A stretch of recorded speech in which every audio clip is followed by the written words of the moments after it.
Jesus Christ is the King of Kings and the Lord of Lords.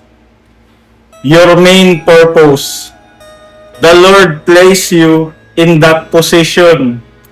School, campus, university, company, business, or country for one main purpose is to reflect Christ's likeness.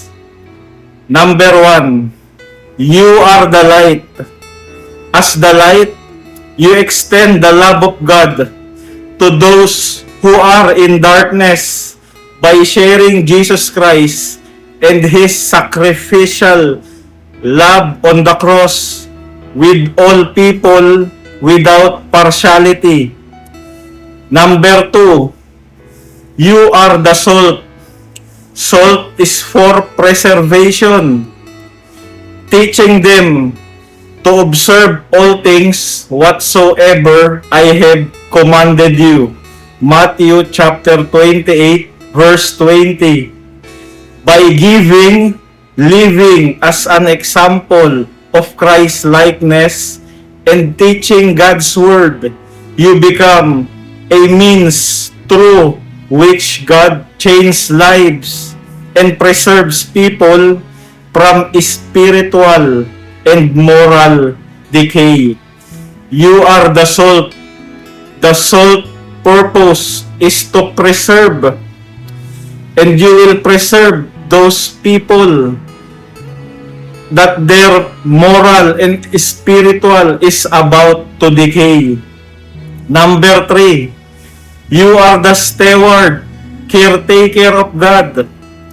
Each of you should use whatever gift you have received to serve others as faithful stewards of God's grace in its various forms. 1 Peter chapter 4, verse 10. You are not ordinary. You have a mission. God has placed a special gift within you. Use it to flourish in your ministry and fulfill His purpose for your life.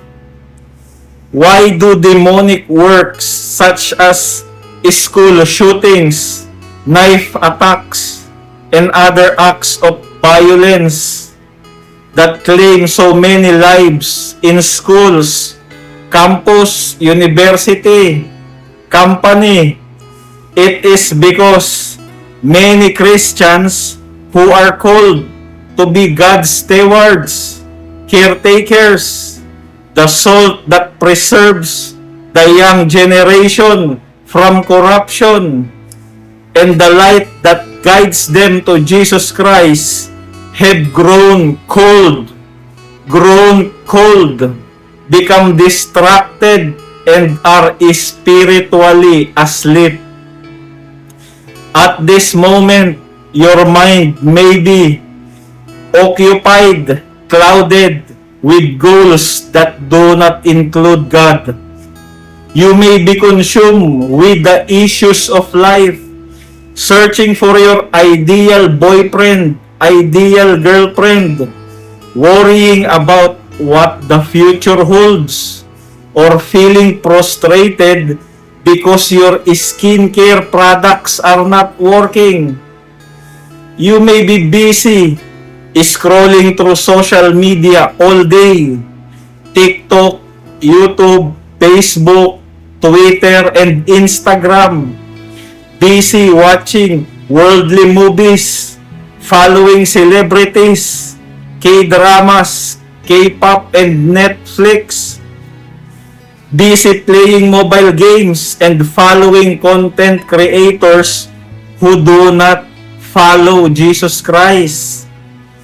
God placed you in that school, campus, university, company, business, or country to be the salt and the light, yet you remain silent about the purpose of Jesus Christ. There are no secret agents in Christ. You are not called to be a secret Christian. Jesus Christ was crucified publicly. Jesus Christ was severely beaten. He bore the punishment for your sins publicly.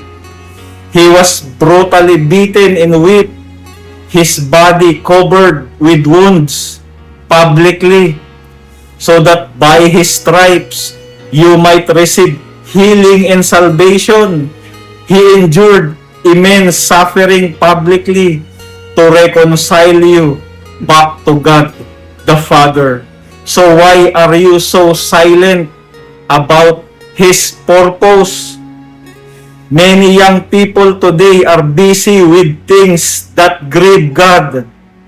They are conscious of the latest hairstyles, fashionable outfits, iPhones, Apple Watches, AirPods, white Nike shoes, K-pop appearances, and worldly passions, but they are not attentive to the still small voice of the Holy Spirit. In church, they appear like angels, but in their private lives, they are completely different. In school, on campus, at the university, in the workplace, or in another country, they are almost unrecognizable. Consider how far you have fallen. Repent and do the things you did at first.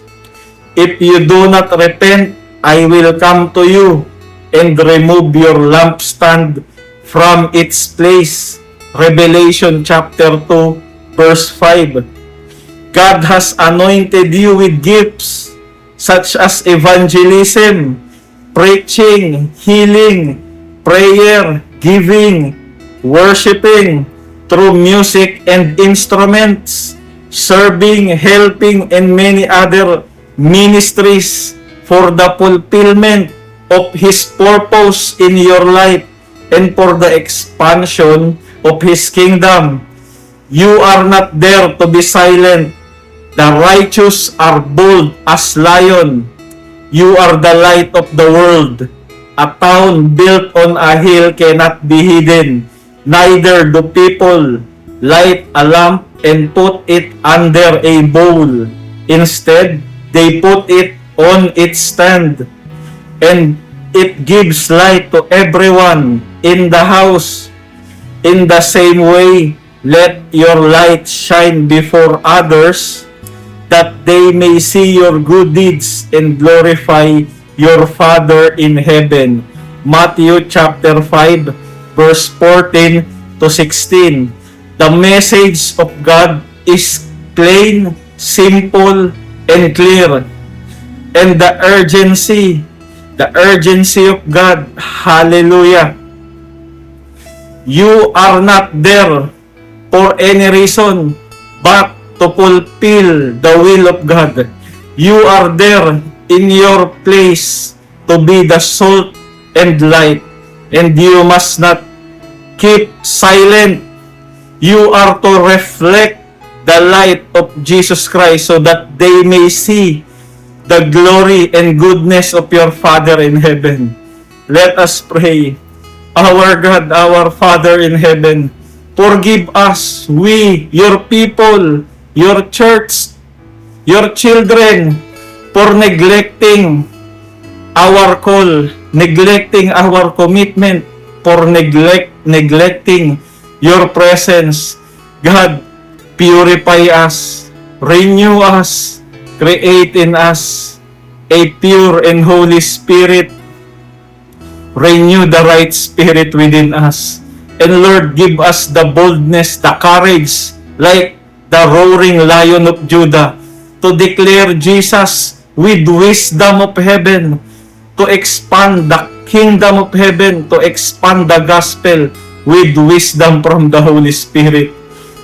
And whatever we sow, Lord, it will bear much fruit and multiply for God's glory. Lord, thank you for hearing our prayer today. In Jesus' powerful name. Amen and amen.